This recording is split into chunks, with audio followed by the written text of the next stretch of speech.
आज की जो कहानी है ये है चीफ की दावत। इसके लेखक हैं भीष्म साहनी जी।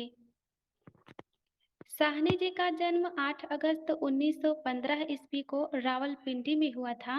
इनके पिता का नाम हरवंश लाल साहनी और माता का नाम लक्ष्मी देवी है। इनकी रचनाएं देख लेते हैं।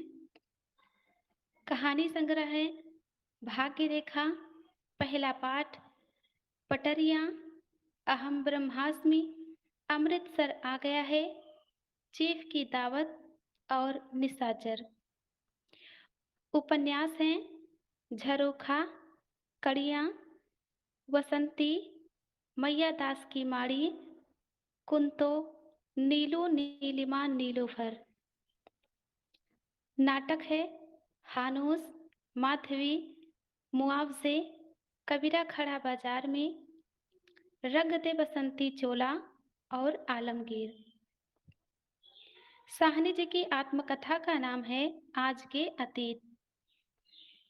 भीष्म साहनी जी को तमस नामक उपन्यास के लिए 1975 ईस्वी में हिंदी साहित्य अकादमी पुरस्कार प्राप्त हुआ। इनका यह उपन्यास इतना प्रसिद्ध हुआ कि इस पर फिल्म का निर्माण हुआ जिसका नाम है 1974 अर्थ। भीष्म साहनी जी की मृत्यु 11 जुलाई 2003 ईस्वी को हुआ। अब बात करते हैं कहानी की। तो इसका प्रकाशन 1956 ईस्वी में हुआ। इसके प्रमुख पात्र हैं सामनाथ, मिसेस सामनाथ, वृद्ध माँ और चीफ। इस कहानी में मध्यम वर्गीय समाज के खोखलेपन और दिखावटीपन को दर्शाया गया है। भीष्म साहनी जी ने सामनाथ के माध्यम से उस शिक्षित युवा पीढ़ी पर करारा व्यंग्य किया है जो अपने माँ पिताजी को बोझ समझते हैं।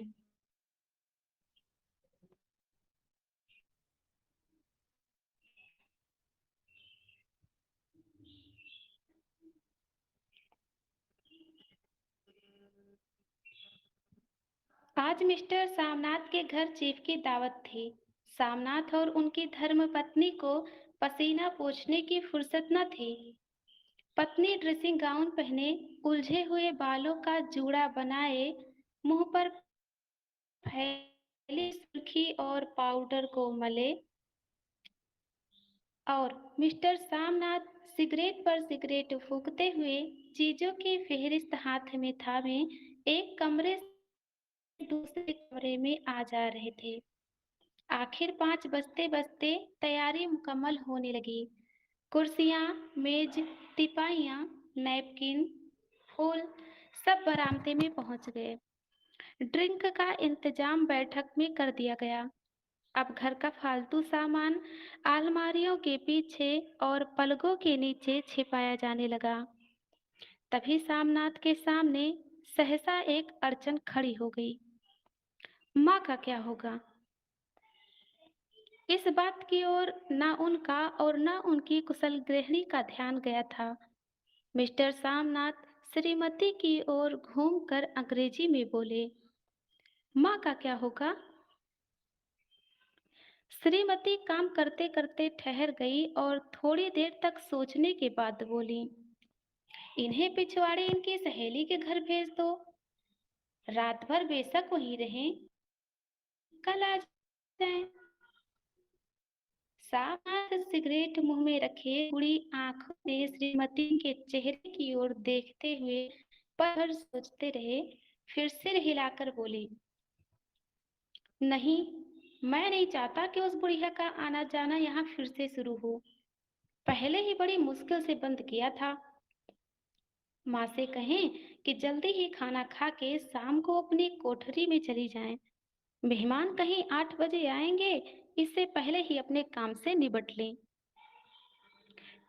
सुझाव ठीक था, दोनों को पसंद आया, मगर फिर सहसा श्रीमती बोल उठी, जो आज सो गई और नींद में खर्राटे लेने लगी तो साथ ही तो बरामदा है जहां लोग खाना खाएंगे, तो इन्हें कह देंगे कि अंदर से दरवाजा बंद कर लें, मैं बाहर से ताला लगा दूंगा। या माँ को कह देता हूँ कि अंदर जाकर सोए नहीं बैठी रहें। और क्या? और जो सो गई तो डिनर का क्या मालूम कब तक चले? 11-11 बजे रात तक तो तुम ड्रिंक करते रहते हो। सामनाथ कुछ खींच उठे, हाथ झटकते हुए बोले, अच्छे भलिया भाई के पास जा रही थी, तुमने यूं ही खुद अच्छा बनने के लिए बीच में टांग अड़ा दी। वाह, तुम माँ बेटों के बीच में मैं क्यों? तुम जानो और वह जाने। मिस्टर सामनाथ चुप रहे। यह मौका बहस का ना था, समस्या का हल ढूंढने का था। उन्होंने घूमकर माँ की कोठरी की ओर देखा। कोठरी का दरवाजा बरामदे में खुलता था। बरामदे की ओर देखकर झट से बोले, मैंने सोच लिया है। और उन्हीं कदमों माँ की कोठरी के बाहर जा खड़े हुए। माँ दीवार के साथ एक चौकी पर बैठी दुपट्टे से मुंह सिर लपेटे माला जप रही थी।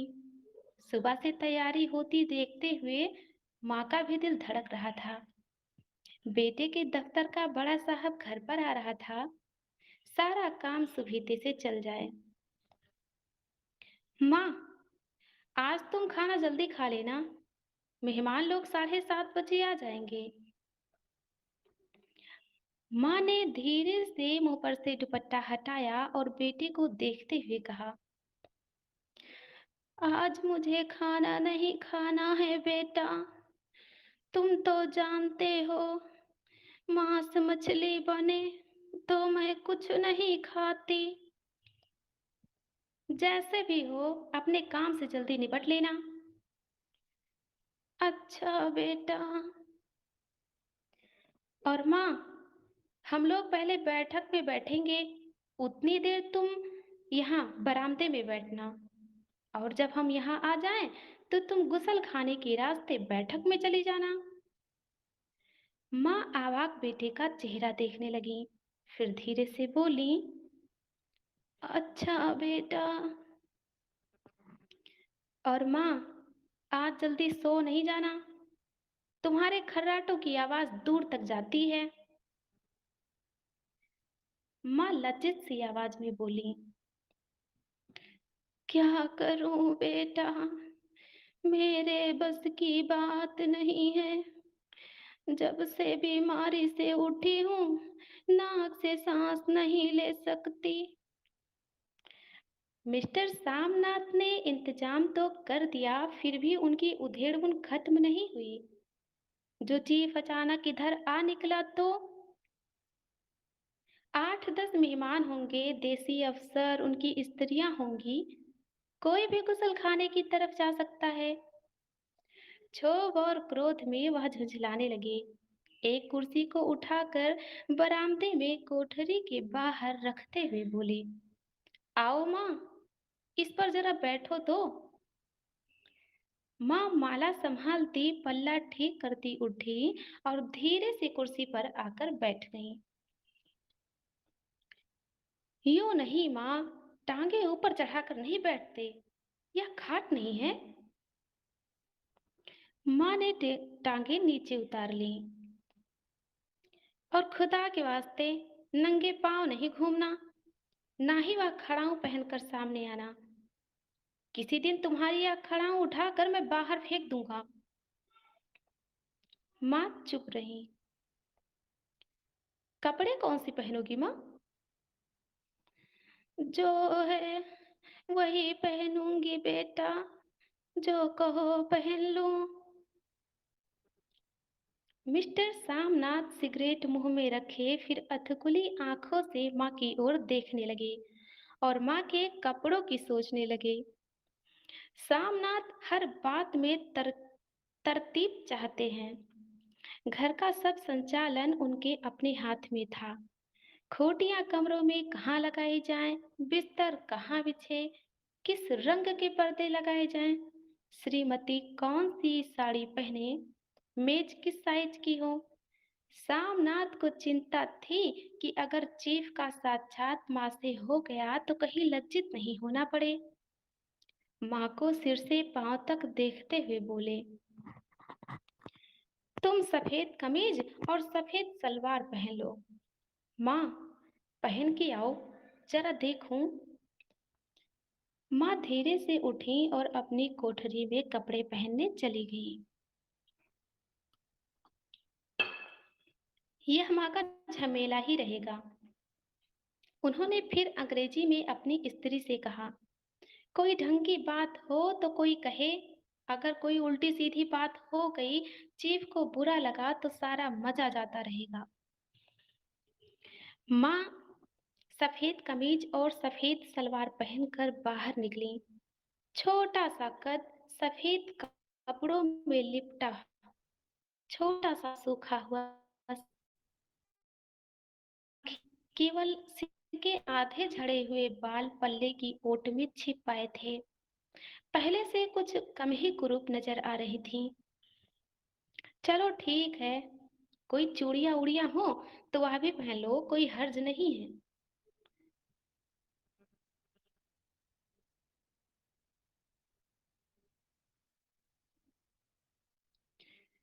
चूड़ियां कहाँ से लाऊं बेटा, तुम तो जानते हो सब जेवर तुम्हारी पढ़ाई में बिक गए।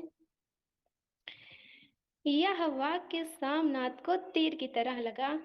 तिनक कर बोले, यह कौन सा राग छेड़ दिया माँ? सीधा कह दो नहीं है, जेवर बस। इससे पढ़ाई वढ़ाई का क्या ताल्लुक है? जो जेवर बिका तो कुछ बनकर ही आया हूँ, निरा लड़ूरा तो नहीं लौट आया। जितना दिया था उससे दुगना ले लेना। मेरी जीभ चल जाए बेटा, तुमसे जेवर लूंगी, मेरे मुंह से यूं ही निकल गया। जो होते तो लाख बार पहनती। 5:30 बज चुके थे। अभी मिस्टर सामनाथ को खुद भी नहा धोकर तैयार होना था। श्रीमती कब की अपने कमरे में जा चुकी थी। सामनाथ जाते हुए एक बार फिर माँ को हिदायत करते गए, माँ, रोज की तरह गुमसुम बन के नहीं बैठी रहना। अगर साहब इधर आ निकले और कोई बात पूछे तो ठीक तरह से जवाब देना। मैं ना पढ़ी ना लिखी बेटा, मैं क्या जवाब दूंगी। तुम कह देना मां अनपढ़ है, कुछ जानती समझती नहीं, वह नहीं पूछेगा। 7 बजते बजते माँ का दिल धक धक करने लगा। अगर चीफ सामने आ गया और उसने कुछ पूछा तो वह क्या जवाब देंगी? अंग्रेज को तो दूर से ही देखकर घबरा उठती थी। वह तो अमरीकी है, ना मालूम क्या पूछे। मैं क्या कहूंगी? माँ का जी चाहा कि चुपचाप पिछवाड़े विधवा सहेली के घर चली जाए, मगर बेटे के हुक्म को कैसे टाल सकती थी। चुपचाप कुर्सी पर से टांगे लटकाए वहीं बैठी रही। एक कामयाब पार्टी वह है जिसमें ड्रिंक कामयाबी से चल जाए। सामनाथ की पार्टी सफलता के शिखर चूमने लगी। वार्तालाप उसी रव में बह रहा था जिस रव में गिलास भरे जा रहे थे। कहीं कोई रुकावट न थी, कोई अड़चन न थी। साहब को विस्की पसंद आई, मेम साहब को पर्दे पसंद आए, सोफा कवर का डिजाइन पसंद आया, कमरे की सजावट पसंद आई। इससे बढ़कर क्या चाहिए? साहब तो ड्रिंक के दूसरे दौर में ही चुटकुले और कहानियां कहने लग गए। दफ्तर में जितना रौब रखते थे, यहाँ पर उतने ही दोस्त परवर हो रहे थे। और उनकी स्त्री काला गाउन पहने, गले में सफेद मोतियों का हार, सेंट और पाउडर की महक से ओत-प्रोत कमरे में सभी देसी स्त्रियों की आराधना का केंद्र बनी हुई थी। बात बात पर हंसती, बात बात पर सिर हिलाती, और सामनाथ की स्त्री से तो ऐसे बात कर रही थी जैसे उनकी पुरानी सहेली हो।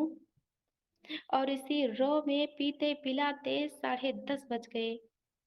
वक्त गुजरते पता ही ना चला।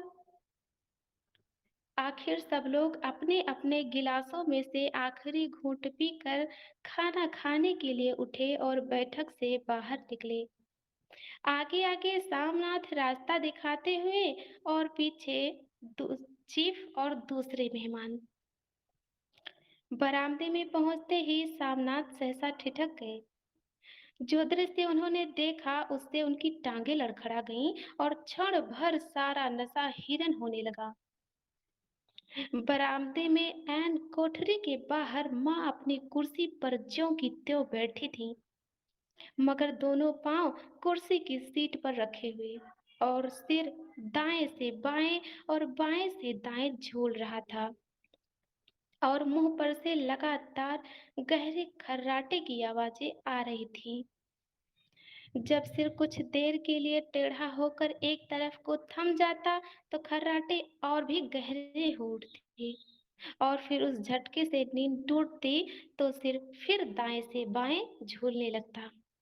पल्ला सिर पर से खिसक आया था और माँ के झरे हुए बाल आधे गंजे सिर पर अस्त व्यस्त बिखर रहे थे। देखते ही सामनाथ क्रुद्ध हो उठे। जी चाहा कि माँ को धक्का देकर उठा दे और उन्हें कोठरी में ढकेल दे, मगर ऐसा करना संभव न था। चीफ और बाकी मेहमान पास खड़े थे। माँ को देखते ही देसी अफसरों की कुछ स्त्रियां हंसती। इतने में चीफ ने धीरे से कहा, पुअर डियर। माँ हड़बड़ा के उठ बैठी। सामने खड़े इतने लोगों को देखकर ऐसी घबराई कि कुछ कहते न बना। झट से पल्ला सिर पर रखते हुए खड़ी हो गई और जमीन को देखने लगी। उनके पांव लड़खड़ाने लगे और हाथों की उंगलियां थर थर कांपने लगी। माँ, तुम जाके सो जाओ। तुम क्यों इतनी देर तक जाग रही थी? और खिसियाई हुई नजरों से सामनाथ चीफ के मुंह की ओर देखने लगे। चीफ के चेहरे की चीफ के चेहरे पर मुस्कुराहट थी। वह खड़े खड़े बोले, नमस्ते। माँ ने झिझकते हुए अपने में सिमटते हुए दोनों हाथ जोड़े, मगर एक हाथ दुपट्टे के अंदर माला को पकड़े हुए था और दूसरा बाहर। ठीक तरह से नमस्ते भी न कर पाई। सामनाथ इस पर खिन्न हो उठे। इतने में चीफ ने अपना दायां हाथ मिलाने के लिए माँ के आगे किया। माँ और भी घबरा उठी। माँ, हाथ मिलाओ। पर हाथ कैसे मिलाती? हाथ दाएं हाथ में तो माला थी। घबराहट में माँ ने बायां हाथ ही साहब के दाएं हाथ में रख दिया। सामना दिल ही दिल में जल उठे। देसी अफसरों की स्त्रियां खिलखिलाकर हंस पड़ी। यूं नहीं माँ, तुम तो जानती हो दायां हाथ मिलाया जाता है। दायां हाथ मिलाओ। मगर तब तक चीफ माँ का बायां हाथ ही बार बार हिलाकर कह रहे थे, हाउ डू यू डू। कहो माँ, मैं ठीक हूँ, खैरियत से हूँ। माँ कुछ बड़बड़ाई। माँ कहती है मैं ठीक हूँ। कहो माँ, हाउ डू यू डू। माँ धीरे से सकुचाते हुए बोली, हाउ डू डू। एक बार फिर कह कहा उठा। वातावरण हल्का होने लगा। साहब ने स्थिति संभाल ली थी। लोग हंसते चहकने लगे। सामनाथ के मन का बोझ भी कुछ कम होने लगा था। सा, साहब अपने हाथ में माँ का हाथ अभी पकड़े हुए थे और माँ सिकुड़ी जा रही थी।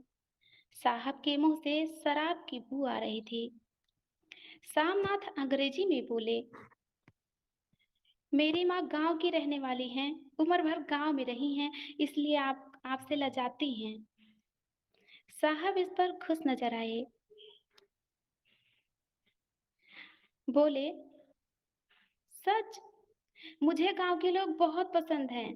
तब तो तुम्हारी माँ गांव के गीत और नाच भी जानती होंगी। चीफ खुशी से सिर हिलाते हुए माँ को टकटकी बांधे देखने लगी। माँ, साहब कहते हैं कोई गाना सुनाओ, कोई पुराना गीत जो तुम्हें या कोई पुराना गीत तुम्हें तो कितने ही याद होंगे। माँ धीरे से बोली, मैं क्या गाऊंगी बेटा, मैंने कब गाया है। वाह माँ, मेहमान का कहा भी कोई टालता है। साहब ने इतना रीझ से कहा है, नहीं गाओगी तो साहब बुरा मानेंगे। मैं क्या गाऊं बेटा, मुझे क्या आता है। वाह, कोई बढ़िया टप्पे सुना दो, दो पत्ता नारा दे। देसी अफसर और उनकी स्त्रियों ने इस सुझाव पर तालियां पीटी। माँ कभी दीन दृष्टि से बेटे के चेहरे की ओर देखती, कभी पास खड़ी बहू के चेहरे को। इतने में बेटे ने गंभीर आदेश दिया, माँ। इसके बाद हाँ या ना का सवाल ही न उठता था। माँ बैठ गई और क्षीण दुर्बल लरसती आवाज में एक पुराना विवाह गीत गाने लगी। हरियाणी माए, हरियाणी भेड़े, हरियाते भागी भरिया है।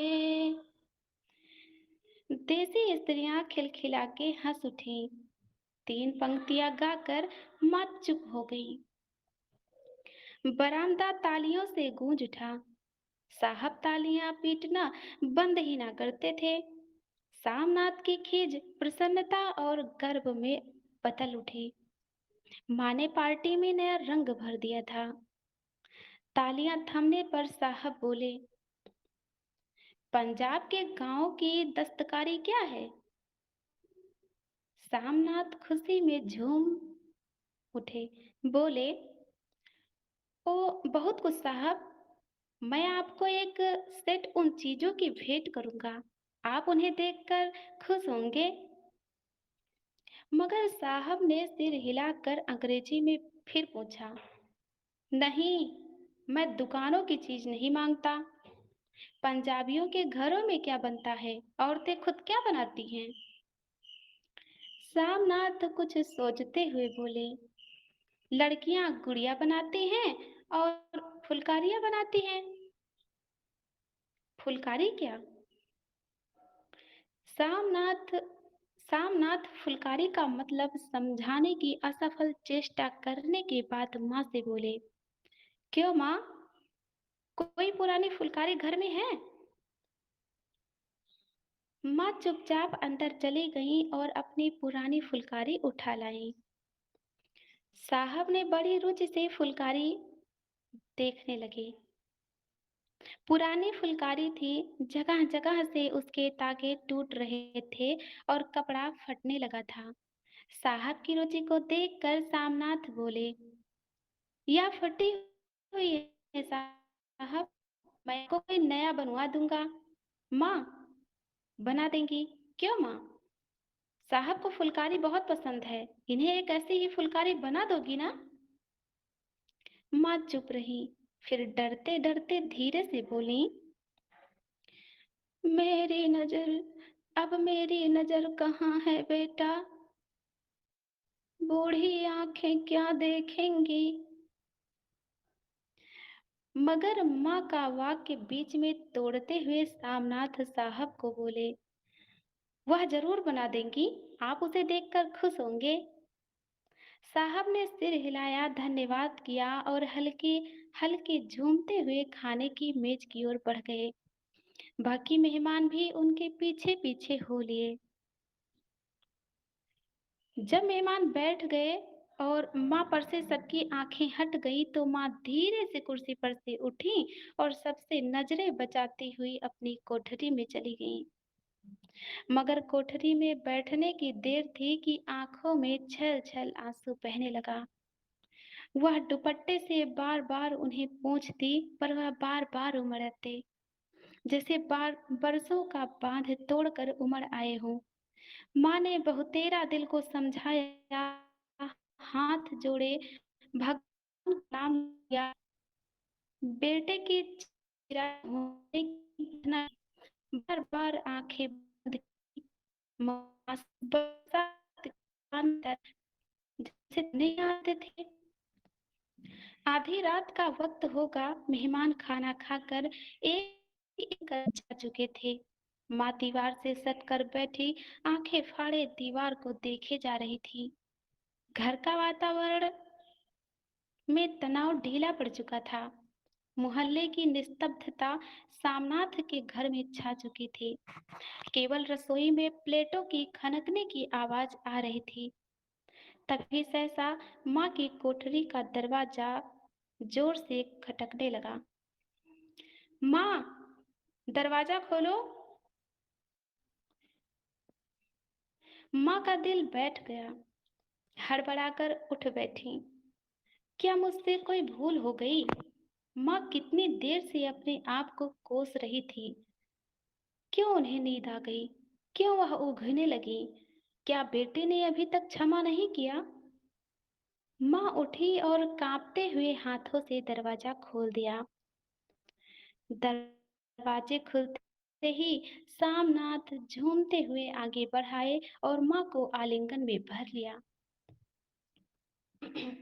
ओ अम्मी, तुमने तो आज रंग ला दिया। साहब तुमसे इतना खुश हुआ कि क्या कहूँ। ओ अम्मी, अम्मी। माँ की छोटी सी काया सिमट कर बेटे के आलिंगन में छिप गई। माँ की आंखों में फिर आंसू आ गए। उन्हें पोंछती हुई धीरे से बोली, बेटा, तुम मुझे हरिद्वार भेज दो। मैं कब से कह रही हूँ। सामनाथ का झूमना सहसा बंद हो गया और उनकी पेशानी पर फिर तनाव के बल पड़ने लगे। उनकी बाहें माँ के शरीर पर से हट गईं। क्या कहा माँ? यह कौन सा राग तुमने फिर छेड़ दिया? सामनाथ का क्रोध बढ़ने लगा था। बोलते गए, तुम मुझे बदनाम करना चाहती हो ताकि दुनिया कहे कि बेटा माँ को अपने पास नहीं रखना चाहता। नहीं बेटा, अब तुम अपनी बहू के साथ जैसे मन चाहो रहो। मैंने अपना खा पहन लिया। अब यहाँ क्या करूंगी? जो थोड़े दिन जिंदगी के बाकी हैं, भगवान का नाम लूंगी। तुम मुझे हरिद्वार भेज दो। तुम चली जाओगी तो फुलकारी कौन बनाएगा? साहब से तुम्हारे सामने ही फुलकारी देने का इकरार किया है। मेरी आंखें अब नहीं है बेटा, जो फुलकारी बना सकूं। तुम कहीं और से बनवा लो, बनी बनाई ले लो। माँ, तुम मुझे धोखा देके यूं ही चली जाओगी? मेरा बनता काम बिगाड़ोगी? जानते नहीं साहब कितना खुश होगा। तो मुझे तरक्की मिलेगी। माँ चुप हो गई, फिर बेटे के मुंह की ओर देखती हुई बोली, क्या तेरी तरक्की होगी? क्या साहब तेरी तरक्की कर देगा? क्या कहा? क्या उसने कुछ कहा है? कहा नहीं, मगर देखते नहीं कितना खुश गया था।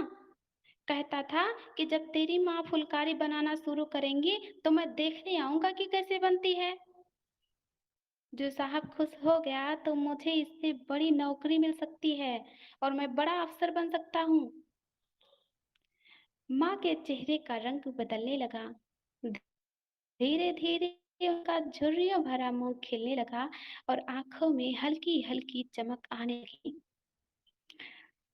तेरी तरक्की होगी बेटा, तरक्की ही हो जाएगी।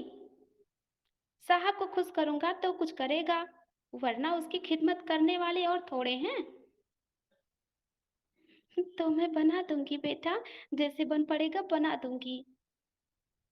और माँ का और माँ दिल ही दिल में बेटे के उज्जवल भविष्य की कामनाएं करने लगी। और मिस्टर सामनाथ, अब सो जाओ माँ, कहते हुए तनिक लड़खड़ाते